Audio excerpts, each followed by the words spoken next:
friends, welcome to my show. So zoom in. It's nice to see you. You are in Florida this morning, right? Or Yes, I am. okay. Yeah, I live in Florida right now. I'm actually originally from New York and Queens. How long So, have how long have you been in Florida? what, 6 years now? Okay. All right. Yeah, yeah. So in Petersburg or which part? I'm actually technically in Parish, but it's right next to Manatee County, really by Sarasota, about an hour south of Tampa.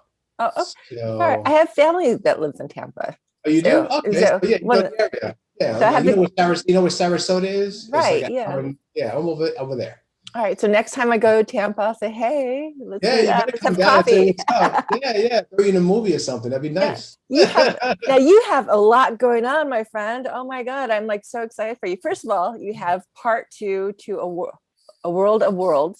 Yeah, thank you. Yeah, that's All right, right. that's coming out. When is that coming out? That's coming out this summer. I'm actually just finishing up the visual effects and the music. So Okay. that I'm putting that together. That's all finance stuff. So that's why I take a little time, So I got to pay Right. for all that. So once I'm able to pay all that off, it should be coming out this summer. Okay. And that's pretty much it. It's going to be like, I'm going to do that one. And when that's over with, and we'll put that out. I'll give it to my distributor and get that going. Then at the same time, I'm working on Gainescon, but I'm also working on another script as well with a vampire movie. So Ooh. that's gonna be really fun. A Yeah, sci-fi vampire movie? it's actually gonna be really. It's gonna be like more like a cyber type of vampire movie. It's gonna be definitely rated R, rated NC-17. It's really gonna be pushing the limits. It's gonna be fun. It's gonna be really Awesome. badass, sexy, and badass. It's gonna be colorful. It's gonna be really. It's gonna have every. I always look at all the elements you want. All right. All the Okay. elements you want in a movie. So it's going to be. It's not for kids, but it's going to be really fun. It's going to be a lot of action, a lot of running around, a lot of blood. So it's going to be fun. But right now, I'm just trying to complete A World of Worlds Part 2. The Okay. World of Worlds Part 1's out there. So Well, okay. So part one is currently available on Amazon Prime. So yeah, people can definitely check that out. I have to ask, what got you into sci-fi? You've been doing this for, since you were a kid, right? yeah, I've been doing it for a very long time. Yeah, since I was a kid, probably 10 years old was the first time I started filming anything. With a friend of mine, showing my age because back then we had a friend of mine got a Hitachi camcorder, those big things, like big as a bed. And they had the Right. whole VCR hanging from your arm, the whole VCR, okay? And then we went out there and we just started filming crazy stuff when we were like 10 and 12 years old. And then we just started to kind of grow with the filming. So we have, footage of us just kind of being kids, and you see how the stories change. It got more mature, and we got our first car. All these little things just starts to grow, and we had a good time doing it. It taught me a lot. The biggest thing that teaches anybody, I think kids all should at least do one movie, is how to do a lot with nothing and see if you can complete the task. Right. That, and it will teach you a lot of things about, I always say, about life. It may sound corny, but it's so true, because putting a film together, it's a lot of work. And then it's almost every aspect you could possibly have in any business environment will be within that creation of that content. Right. But so you started this at a very young, but what inspired you to do it? I mean, here you are, this kid, it's like, were you just like messing around and saying, let's see if we can do it? Or what inspired you to do that as opposed to something else? You know what? Since I was a kid, I always liked big things. Like I always liked science fiction, action, anything that looked big. Right. It was just part of me. And looking at it and then wanting to know how it was done. Like, how did you do that? Where did that come from? And then realizing everything that I was looking at on television, on the movies, was all being created from scratch. I think that's one of the biggest things that pulled me in was, looking at Star Wars back in 1977, looking at Conan back in 1982, and knowing that all the background was created from scratch. Like somebody actually had to get some brick and mortar and start hammering stuff together to build that.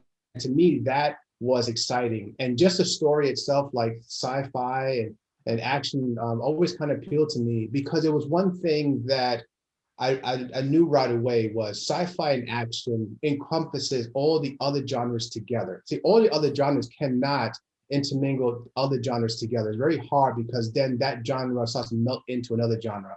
But sci-fi and action is a combination of all of them together. And that's what makes it just brilliant and fun to watch and being involved. And I just, that gravitates me. And also too, the challenge of trying to complete one of those things. I mean, Right. people don't have any idea just to complete that stuff and just what it goes behind, not just creating it as a content creator, but the people that's involved, just the prep that they have to do to kind of sell that role to you. That's always kind of pulled me in. Oh, so, all right. So what do you think about all the CGI work that you see now in sci-fi movies?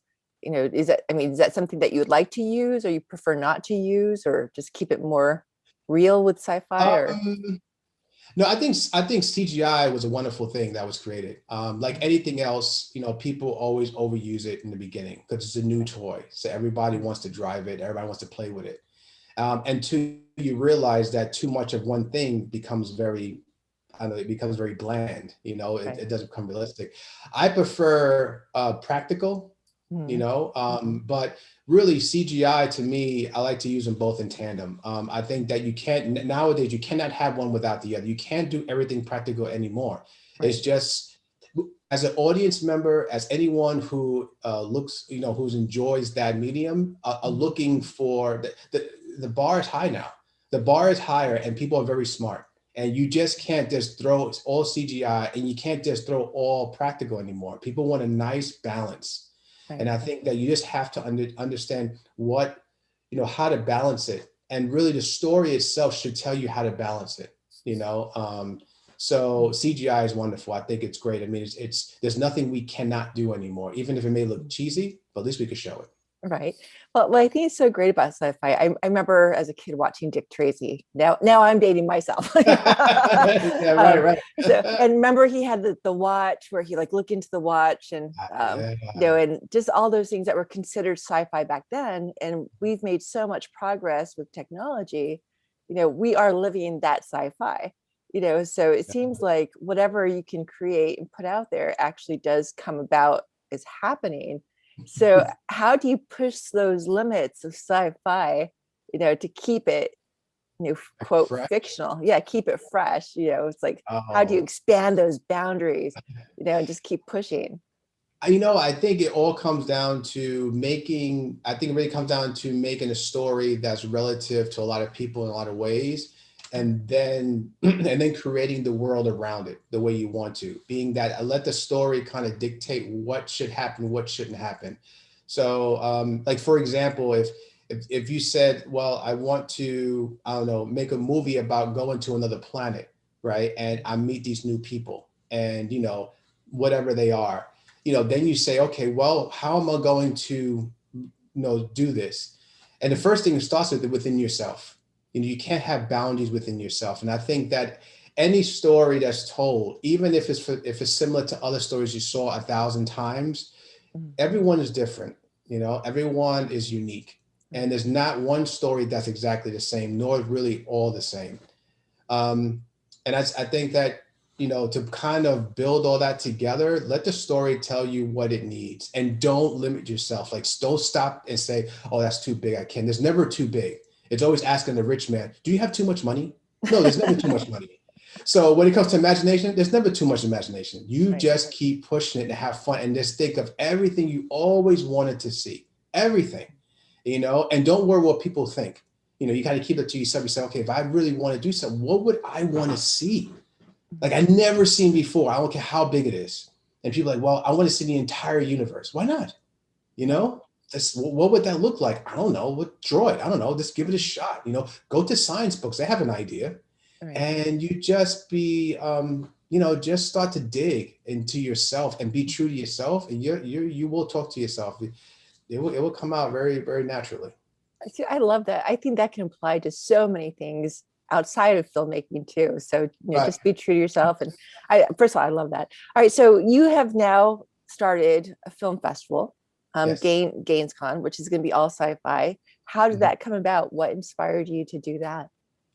You know, it's what I'm into. Number one, what really kind of gets my blood going is the action sci-fi genre, and fantasy genre, because it's so intricate and so big, and it brings people to another world. And I want to kind of contribute to that genre because we don't have that many film festivals out there that pertain to that genre. I mean, they're out there, of course, you have a bunch, but not as much as the others. And the reason why you don't have that much of them, because, you know, independent filmmakers, to be honest, we just don't have money. You know, we're always looking for donations. We always have a hat in hand. So we're going to create what our resources dictate. And a lot of times we don't have much. So we're going to go ahead and just make a drama, or just make a love story, or I don't know, make a PSA, something that we could just kind of get something to move along, just move it along. But the others, like myself, that say, you know what, I'm not worrying about the time, I'm worrying about the product. And if I want to do a sci-fi, if I want to do an action, if I want to do something adventurous, and mix it up with a romantic comedy adventure or something, I want to do it, I'm just going to go ahead. And when you do that, there's a lot of other film festivals that just don't want to see that. And there's a lot more of those. And so I said, you know what, let me just make a platform for those that took the time, that want to do it, that really kind of say, I have something to say too. All because I'm not doing a PSA and I'm not trying to teach anybody anything. I shouldn't be discriminated from by having mine into a larger film festival as well, just because my content you claim is, you know, a kid's fictional, which it really isn't. It's a lot more involved, but that's another story. So I want to kind of contribute to that whole world. There's a lot of fans out there. There's a lot of people who just love this. We all grew up in it. When you were a kid, you weren't worrying about a drama. When you were a kid, what were you doing? Girls were playing, you know, with the Barbies and the cars, and you know, everything was always super big. It was always something you didn't have. Guys, we had our, you know, our cars and our spaceships or whatever, you know, we all had it. So that's how we started. So I want to say, you know what, we didn't have to leave it. We just, you know, we're building on it. So I want to contribute to that entire genre. So with mine. I like that. So what are you accepting? Are you accepting shorts, micro shorts, full Yeah. features? Right now, I'm doing a shorts because my first one. So I'm building submissions and trying to get some sponsorships and donations to kind of build upon it now that it just started last week. So it's shorts right now because I can't afford to show full features just yet because they take a lot of time, Right. you know, out the day. So I can't do like my man Del Weston. He could do a 7-day deal, 10-day deal. I can't do that yet. Hopefully I can get to his level one day. Right now It I have takes to do time. it 2 days. Yeah, it takes time, but you know what? I'm all right. I'm all in. I'm definitely all in, and I want to just grow, and I want to see myself grow, and I want to see everyone involved grow too. So right now we're starting first, get our feet wet, start with shorts. From 35 minutes in length. I may just push it to 40. So everyone out there, take a look at the site every now and then. I probably think I'm going to push it to 40 minutes. That's for short. Give you guys a little more time, a little more room, you know, to flex. Right. And then also too, it's not just films, but it's going to be also scripts. There's also going to be cosplay entertainers, you know, because we see so many great cosplays in so many conventions. We don't even know who these people are. You know, and if they want an award or something, it'd be nice to say, hey, listen, this cosplay entertainer won an award at this film festival. They don't even have that. So I'm going to actually apply. I'm going to kind of contribute to that, see if I can get some. Okay. A lot of people don't quite know what cosplay is, you know. Can you explain a little bit of that? I know it is, yeah. but, you know, a lot of people don't know. Yeah, because, you know, it's like we're showing this to a variety of people. So right, he's like, what was this guy talking about? This cosplay? Who's these cosplay people? Cosplay people are people who like to dress up as comic book characters or any kind of fictional character, or even, you know, a non-fictional character, like Halloween, you know. So they like to dress up and they go to conventions, and maybe they even maybe go to, you know, places to entertain people, or they do it themselves. So it's pretty much like Halloween all year long for them, and it's fun. And, you know, a lot of people do this for a living, you know, not only do they go to conventions to entertain, but they also, you know, go to hospitals, entertain the kids.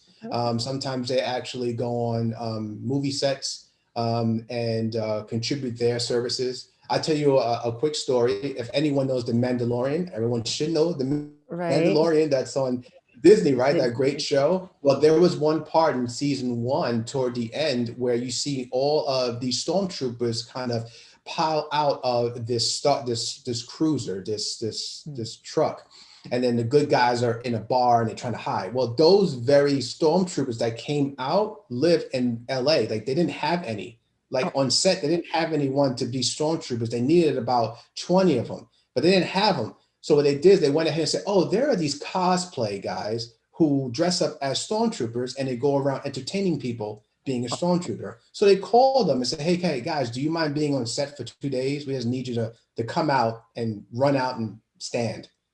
They were like, yeah. Wow.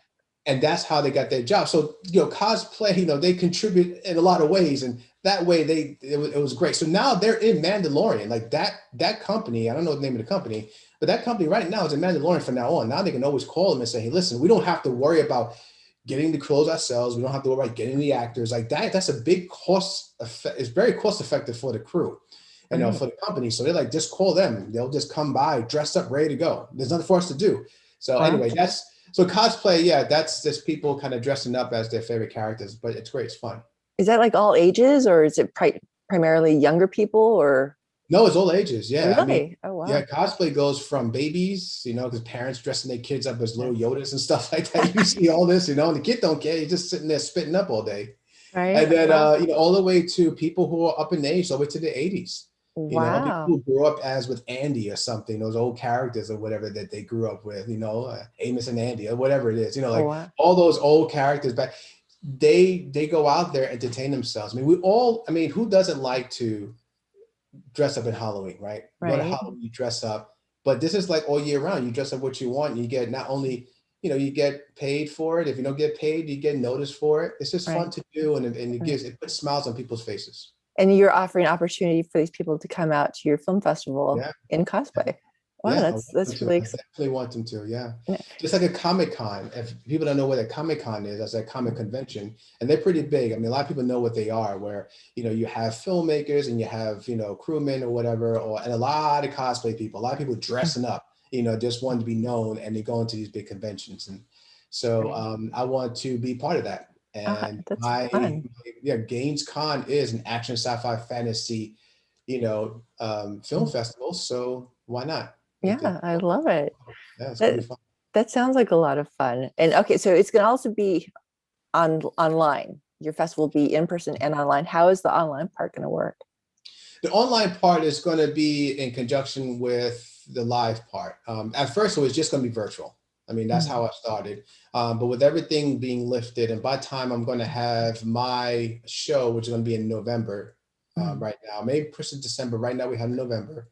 By that time, we should be lifted enough that if people don't feel comfortable coming out even then, at least they can still experience it online. So we're just going to film it simultaneously with everything.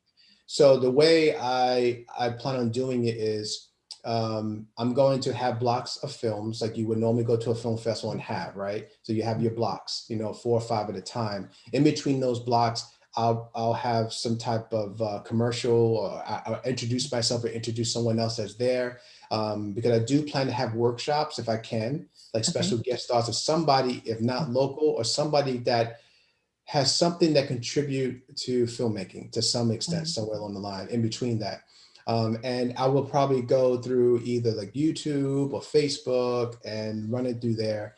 And I'll probably say my piece, introduce ourselves. And then when I introduce a block, we just move everything over like we do just now, like in Zoom, like, hey, everybody, see what we're doing? We share a screen. I'm going to share the screen and let it run, and everyone will be able to see it, Okay, that's great. But it's going to be extra things if you're there. So if you're there personally, we're going to have extra stuff that you're there that people at home can't see, they can't have. So. Well, I think what's great too, when you're in person, you have a chance to really network. You might meet someone who has, similar ideas than you do, and you can work together on a project. And I love the in-person stuff. I look forward to seeing, meeting you in person, because you have so many things going on and you're constantly creating. And to me, that's really exciting. Like a fellow soul, who wants to make things happen. And you just do it because you write and you produce and you direct and you edit and you just craft this art. Yeah. And that's, I do as much as I can. I think that's the best thing to do. I mean, even when I was younger, you learn how to do everything yourself, because I always say, even as a filmmaker now, like you mentioned, I do almost everything, but I think it's the easiest way to kind of, get what you want, the way you want it and how you want it closer. The more you can do, the better. And I think that all filmmakers should understand this, and anyone who does anything, I always say you should do as much as you possibly can. You may not be the best in a certain field or a certain craft, but at least you be very familiar with it. You know what you're strong in. Everyone knows what they're really, really strong in. But if you can do a little bit of everything, that's at least you know and get some knowledge. So when you do get to a point where you can hire experts of that Right. field, you be very familiar with it. And Right. it will help you from getting taken, you know, and Right. not knowing what's going on. So do as much as you can. So that's why I went ahead, I just wrote, I direct, I do the camera operating, I do the editing, I do the website. You know, the only thing I don't do is the visual effects and the music. Okay. Pretty much. That's But- it. It's easier that way, and it's less personalities to deal with. Well, I'm just saying. well, that's why it's important to work with people you know and trust. And that's why when you see a lot of these, you know, even big films, you'll see a lot of the directors working with the same people over and over again, because you have to have that core network, you know, of Yeah. trust. You know, and You do, and you don't want to. Yeah, you're right. And once you get the people you love, like the people, like your crew, your people, yeah, you don't want to let them go, man. You just have to hug them close and right. say, don't go anywhere. You stay with me, you know. And you're right, that Sophia. I mean, you see that all the time. Like one of the guys, like for example, my favorite director of all time is James Cameron, and you see that since he did Terminator, there's still people there to this day helping him with his new project. And when James Cameron's one of those guys too that wants to do as much as he possibly can, you know, when he can, he wants to make sure that his eyes are involved with everything. Because there's one thing I always say with any filmmaker, any creator, understand that your name is your name. People just know the creator's name, and people would judge you by the creator's name. No one, unfortunately, cares about anyone behind you. We do, because they're our family. If it wasn't for them, we cannot do this. So they're very important to us. But do understand one thing, that the people that are buying your content, people are coming to see you, do not care about anyone behind you. So you have to understand, like, okay, if that's the case, I represent everybody behind me that work with me. So I got to make sure this works well. And my name weighs it all. I always say that directors are the ones that can get 86. If people don't know what 86 is, meaning that, you know, you get shut down. Like people that work with you, you know, you got a bad reputation. But everyone behind you can always get another job. That's just the honest truth. Everyone, DP, everyone can get another job. But that director that says, yeah, that movie was terrible, or that movie did not make any money, or the investors say, we did not make on the movie that you sold us on, so you owe us this money. That's to you, not to your writer, not to your editor, not to your DP. All those guys just flock off somewhere else. You are stuck with the bill and the rep. So if that much responsibility relies on you as being the leader of your content, then make sure that you are there in every single step. Don't let anybody edit your movie, you know, with you not there. Don't let anybody tell you how to do these shots if it's not the shots you want, because they can say what they want, but you get all of the fire and they just walk away and smell like a rose and move on to the next. You stick with the oil and water. Right. So understand that, you know, it's fun, it's enlightenment, this is what we do. But the business part of it and the realization part of it is that people are very judgmental. So you just have to say, I have to do the best I can, what I have. So if it works, or if it doesn't work, at least I know it's because I did it. I don't think a lot of people realize all the business that goes into filmmaking. So yes, it is an art, but you have so much to be responsible for. And well, like you're saying, you know, it really lands on you. Have you considered like giving a class or to like young filmmakers how to approach the business side of it? Or what do you say to young filmmakers who want to create and do, but all they think about is like the story and the actors, and you know, they don't see beyond what comes after that when the real work begins. Oh, the real world. Yeah, the real world part. You know, well, you don't scare them too far. You don't scare them yet. But it's part of the process, though, isn't it? Right? Yeah, it is. It is. I think that I don't do any classes yet. I would love to do a class on just the. You'd be great at it. Look at you. You're so personable, and you know what you're talking about, and it's like, yeah. No, thanks. Yeah, I have some videos out there, like on my site. I do every now and then. I just kind of like want to, you know, say something. I go out there and say it. But for like young filmmakers that want to do something, I think the first thing they need to do is work on their craft. Like, don't worry too much about like, you know, the money yet. Like you're just starting off, or you just want to make a few films. You have to know how to make the films and how to complete the process. You have to understand what it means to pick the people around you, how to speak and talk to the people around you. You have to know how to, of course, film a movie, how to tell a story, and not just writing, but by shot, by shot, by shot, by shot, by angle, like know how that works and see what works. And then you need to go through the process of completing anything. I don't care if it's 5 minutes, but just complete it and then put it out there for people to judge it. And then you have to go to that whole motion of the feeling of people not liking it. And are you strong enough, or do you feel focused enough, or do you feel confident enough to go back out and try again? Like, so, you go through that first. If you can get to a point where you completed whatever you completed, you put it out there for people to see, you've taken the criticism, whatever, and then you want to do another one, then you're on the right road. It's I always look at it like a football player in high school. Like, anyone out there ever play a sport? For example, football, right? I know a bunch of guys like this. They were in high school. They want to be in the football team. And they say, okay, cool, because machismo is good, it's cool. They go out there and they get and they get their first hit. You will know if you want to be a football player or not when you get your first hit. And filmmaking is the same way. You know if you want to be in this industry when you take that first hit. And the first hit is not physical, it's all mental. Because your family and friends are all going to pat you on the back. That's what they do to kind of keep your confidence up. But when you get out there where people don't care about who you are and they talk about your content pretty plainly, trust me, I know. Look at my reviews on Amazon. I've got a few of those.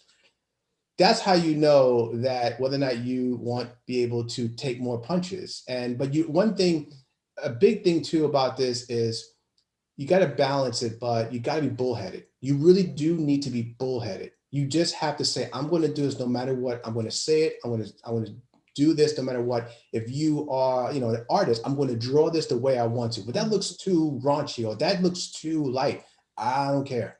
I'm going to do it. And those who need to see it, those who will like it. And that's why it's there. I'm not alone in this world. Someone out there will like it too, and we'll work together and we'll roll together. But for now, I'm going to do what I want, because if I try to do somebody else's thing, you know what happens, right? Everyone says, man, there's something missing. How many times we've seen a movie or something like, it's good, but there's something missing. Probably because they're just doing it for money. It's not in their true heart. Right. So you know when people really put their heart into something, what that is. And sometimes you don't. You just feel connected to it. And that's what it's all about. We're in a different industry, guys. This is not selling shoes. We are not building buildings. We're not brain surgeons. This is all about feelings. That's what this industry is about. And our job as creators is to feel those people's feelings, to give them something that they've been looking for. That's our job. That's what we do. And that's what makes us wake up in the morning. So if everyone out there can look at that and say, understand you are an artist. So just do your art, man, and don't worry about nobody else. Yeah, exactly. And with so many opportunities to showcase your art, like different film festivals like yours, for example, and the internet, so many different streaming devices, YouTube, Hulu, I mean, just so many different ones. There are opportunities to reach so many different people. What do you think of something like TikTok or these little micro shorts that these young kids seem to be doing like all over the place? Do you consider that a type of filmmaking, or is that like just a social media genre? It's hard to say. Number one, what it is just a marketing tool. I look at it just a quick hit marketing tool, no different than a commercial coming on the TV all these years. It's the same thing. Being a filmmaker, like those are filmmakers. I mean, to an extent, sure. I mean, it's, you created something, you put it together, you thought about it, you pushed it out there, now you're taking criticism. Yeah, okay. It may not be as long or as big as you normally would see filmmaking, but time has changed. But to be like a cinematic film or something that people can actually sink their teeth in, no, I don't. I don't look at it that way at all. There's one thing that's never going to change. Mhm. that's ever going to change, is telling a story. And it takes time. You Mhm. know, I mean, it takes at least a couple of seconds. I mean, it takes time. Right. That's not going to go away. So TikTok and all those guys, you know, use it as a marketing tool. I mean, because unfortunately now the kids and it's kind of forming into us too, where our attention span is starting to lessen, right? I mean, you got, like, if something's more than a couple of minutes, you just start to drool, you know, like, and it's like, that's not good. We got to be able to sit here and talk to each other for at least a couple of minutes, you Right. know, without drifting, you know, and talking about, man, I got to get the groceries. I know I gotta at least be able to like talk to Sophia for a few minutes, you know, and Right. like us talk about something without worrying about what we have to do later, Right. you know. Exactly. And I think that yeah, in a way it's good, and in a lot of ways it's not good. It's not. Mm. It's just taking kids away from being, you know, more, you know, just being together, just me Mm. being more, you know, the communication is skewed in a lot of ways. So like I said, you know, it has its good and bad things, but Right. if it was me, I still call and shake hands.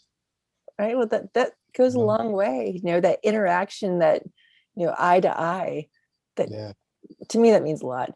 I yeah, know a lot of kids are they're being raised on video games. You see iPads in preschool now. You I see know. kids. How do you think that's going to change story for filmmaking? Because we were raised being able to go play outside and ride our bikes, and you get that Right, whistle that means okay, come home for dinner. You know what I'm right. talking about? Oh uh, yeah, oh yeah, and now it's like oh yeah. kids can't really ride their bikes because there's so much traffic, or the neighborhood's too crowded, or you just really don't want your kids outside late at night, or the daytime a lot of times. No, um, I see so that. but how do you say it's going to be changing story for the future? Is it, going to go more sci-fi, because kids are going to be No, diving into that, in or a way, I think it's very good in a way. I really do, because now I'm thinking about it that I'm old enough to remember when you only knew what was in front of you or in your area or within your city. Like there right? was no more than that. I mean, you had these things called pen pals back in the days. All right, look it up, youngsters, if you don't know what that is. But we used to take letters and send them off to different countries through our school, and then people from other countries to write us back. And that was our internet. That was our Yeah. Facebook, you It, know. But now we don't need to do that. It just takes seconds to communicate with anybody around the world. And I think, to me, storytelling, I think it's going to expand. I think it's actually pretty good for storytelling, because okay. now it opens people's eyes to other cultures and other places and gives people another world to build on. And Mhm. it gives people ideas. So, and they see people's cultures and clothing and food, and they never saw before. So they'll Right. make a movie that, or a story that interacts that, it kind of throws that in there, you know, for a spin that normally you wouldn't see, you know, in the Right. past. You never seen that. Now, kids now, I think is very healthy that kids are able to see other people in other cultures around the world and see how they live, and not just be, you know, pigeonholed to whatever your house tells you what it Right. is, you know, who they are. So Well, I think it's so great about that too. When you start getting to different cultures, you have the different mythologies of the different cultures, which really yes, feeds into sci-fi and fantasy. When you yeah, could take, like a Celtic mythology and mix it with, like, the classical Greek mythology, or I mean, just like these different types of, and really like pull it together and even create like a new mythology based on these different stories. no, you're right. No, you're right, Sophia. That's so true. You know what? I didn't even think about that, but you're right. That's a great point. That every culture has mythologies. But Right. does everyone know that every culture has a mythology, and some superheroes, some superhuman doing something for some reason? You know, India has it. You know, we have it. And Greeks have it. Every, like you said, Celtics have it. I mean, everyone has their superheroes, and that's what's so great about sci-fi, because sci-fi is not just about, you know, some kind of fake world. Sci-fi rests on drama. It rests on the underpinning of human, like human interaction. Right. You know, that's the underpinning. That's the base of any story, but especially sci-fi. You know, and action, everything. If the characters and the story doesn't have some kind of human element to it, it just won't work. Oh, And when you put that together, everybody can relate to wanting to see other things and see other places, or just find, and it gives you an excuse maybe to put in maybe your own cultural background in there without people saying, oh, it's one of these other documentaries or whatever, I don't want to see those. No, we can actually mix it up and kind of, hide it in there and throw it at you. And next thing you know about my culture now. Now you know about someone else's culture now. Oh, because it may take place in a fictional place, but the culture is real. So yeah, it's that's what's so great about sci-fi is that, it's everything in one. It's an amazing field and genre that just gets me excited all the time. Well, it gets me thinking too. I remember as a kid, I would hear stories like from my grandmother, or like my grandmother's like sister, my Thea, and they would tell stories, and or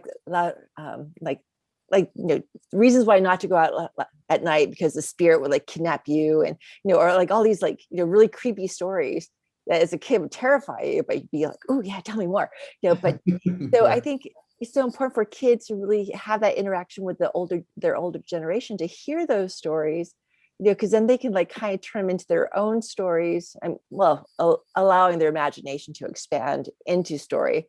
For all those 10-year-olds out there who want to pick up a camera and make a film like yourselves, but you have to really leave your mind open to hearing and allowing to process these stories that may not necessarily be your own, but part of, your own history. You know what I mean? And so I think when you could be online and share and interact with people in other countries, or look, you're in Florida and I'm in LA, we're like talking here. It's like, hey. I know, right. How cool is that? We could never do that 20 years ago. Even 10 years ago. It's like, this is so sci-fi. This is. And it's just the opportunities to expand that imagination. Or it's just so exciting. And yes, I'm so excited just that you have these ideas and you don't limit yourself. You don't say, I can't do it. You say, how can I do it? And that makes such a huge difference, because I think so many people have these beliefs that they can't, or because they don't have $1 million, they can't, they can't be a filmmaker, or because they don't have the right kind of phone, camera, or, or you know what I mean? So just do it. Yeah, it is. I mean, I think a lot of people fall into that trap, and I get it. I mean, you look at the very content that, that inspires you, you want to be them, you want to get to that level, you figure that I can't do anything unless I have what they have. And that's untrue. That's not true. And what, you have to understand that, when you start doing a film or creating whatever you want to do, like for me, for film, I look at, when I look at a movie, right, I look at a screen. To me, it's not a mirror. It should always look at it as a door. You look at that as like, okay, what can I learn from this? Where can I go? Where can I expand myself? And I think when it comes down to sci-fi and fantasy and all that, I think sometimes people hear sci-fi fantasy, they think about laser beams all the time and planets and ships. There's not that all the time. It can simply be just regular people in a farm who just have special abilities and they're using it for good or bad. That's sci-fi, and maybe it's helping their community, maybe it's not helping their community, something like that. Something very simple can be sci-fi. And I think what's great about it too is, sci-fi doesn't limit your thought process, doesn't limit your imagination. There are some genres, of course, that you have to kind of stay within a box, and it's fine because that box has a lot of things that you can actually take and move around and tell your story in. But I think when it comes to sci-fi, you can just, or it's action, you can just expand to whatever you want, and just be and show whatever you can. And especially as an amateur filmmaker like I guess a low-budget filmmaker, an indie filmmaker. An indie filmmaker. There you go, Sophia. Yes, yeah, indie filmmaker. Yourself, always say to yourself, especially if you write the movie, even if you don't, but you can always say, if you feel it's too big and you just don't have the money, you have the resources. Do you know what? If it's your story, then just knock it down a little bit. And you're not knocking down the story, you're knocking down the sets, or you're knocking down the effects, or you're knocking down physical parts of it, but you're not knocking down the storyline. So don't get it twisted, guys out there, that you say, well, I can't do this, so I have to knock the story down. You never knock the story down. You just knock the surroundings down. So example here is mine. If anyone out there goes to Amazon and sees A World of Worlds, is go to my website, gainesentertainment.com, and you'll see a link to it leads you right to the correct site. It's a long story, but it's another site that has mine anyway. But when you see my movie, I couldn't really give you everything. I didn't have the money. So you're looking at 30% of my idea. So I said, if you look at my movie and maybe you see the beginning of a woman terrorizing a guy and he's in a barn, it really supposed to be a humongous village. And it's supposed to be a pole in the middle. He's on a pole and she's there and the guards everywhere. I couldn't do it. But think about it. It's just the physical part of it. It's just people in a pole. And then like, you know, the community, that's the physicality, but the story's still there. The dialogue is still there. Right. So you just worry about getting your story across, and you can always build on it later. But understand, people just don't want to look at the visual effects. People just don't want to look at all the action. You got to have a story, a drama, some type of underpinning in there. Yeah. You know, that's the key. That's why Star Wars works so well. That's why Lord of the Rings works so well. Not just because it's a spectacle, but there's a story there that everyone can connect to. So that's why don't cut your story down. Just cut the physicalities around. Right. And it's all doable. And then it goes back to, you know, meeting people with like-minded. It's like your film festival. You know, people are going to show up, and you know, you guys may have low budgets, but just the fact that you're coming together, you know, you'll be able to help each other, or you know, share ideas, or you know, really build on that network. You know, because when you all have different people trying to do stuff, you know, it's like, hey, you know, I can do this for you, and you can do this for me without having to always worry about the dollar amount. You know what I mean? It's the possibilities are endless. You know, so to take it into story. No, you're right, Sophia. No, so I cut you off. I just want to say, yeah, I mean, that's one of the big things about this film festival is I really want people of common minds to come together and start talking. You know, maybe filmmakers come together and they get an idea that day and start wanting to do a film that day, you know. But everyone coming together and just having a good time within the genre is a beautiful thing. And like you said, meeting new people, meeting sales agents, meeting somebody that can actually help you with your next project, or the very person that never been in anything like this, who just want to see what this is all about. Like, what's this culture like?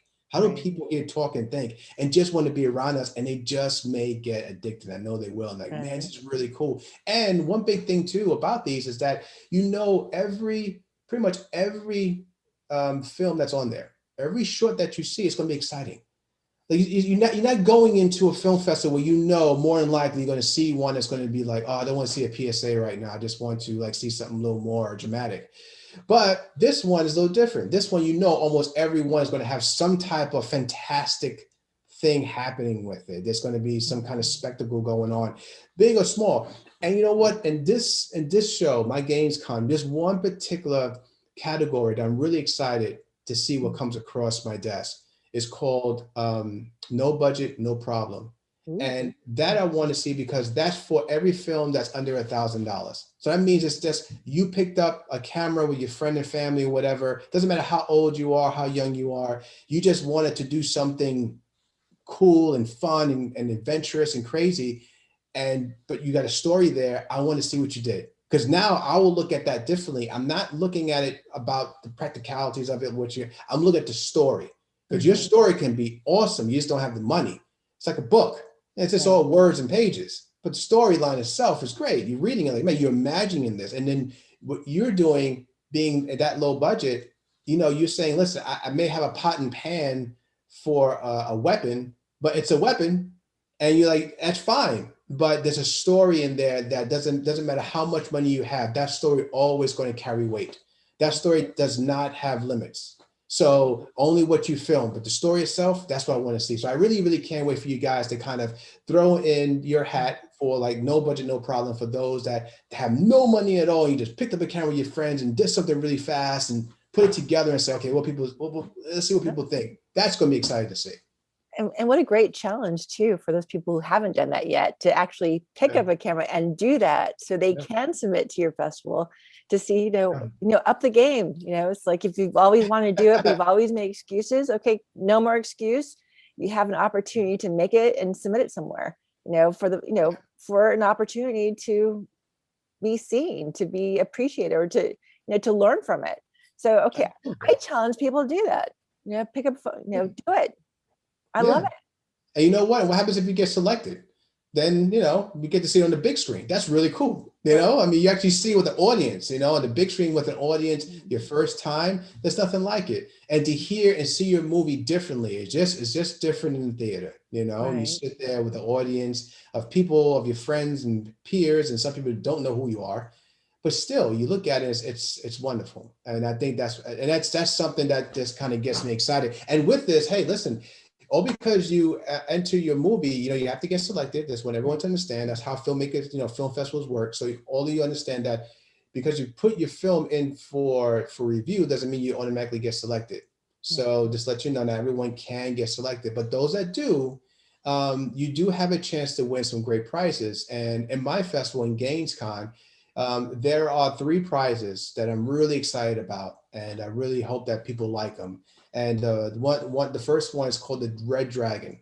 And the Red Dragon is a dragon about this big. It can't give you the actual, you know, size and everything else. We're still kind of, but it's about this big. And it's for Best Picture. And then we have the Golden Dragons, but the same size. And that's for other categories like Best Actress, you know, Best Actor, you know, Best Action. And then we have a certificate. And those are for like the, you know, no budget, no problem, screenplay. So if you go to gainescon.com, you'll see the categories of how it's broken down. And if you go to gainescon.com, you also see the prizes. You actually see the dragon that you get, and you actually get a prize. And on top of that, check this out. If you have done a great film, you know, and you're really proud of it, you throw it in there and you get selected, and then you get nominated and you win like Best Picture, we automatically give you a distribution contract. That's already there. So you're not just going into a film festival, getting a piece of hardware and leaving this, and then waking up the same day. I mean, wake up the next day, being in the same place you was before. We try to kind of help people move along. So when you wake up the next day, something happened the day before, not just because you got a piece of metal or you got a piece of an award, but now there's some business going on underneath that you can actually start to build on and look forward to. And that's something big on me because it took me a long time to get my distribution. I know how hard it is. I'm still moving along. And it's, you know, if someone just gave me an opportunity to say, hey, listen, man, if you win this or you get nominated, I'm going to give you somebody. There's no way around. I'm going to give it to you. And there was a few film festivals that did that, that I was involved with. And I'm like, you know what, that's awesome. But this one, I want to go a step further.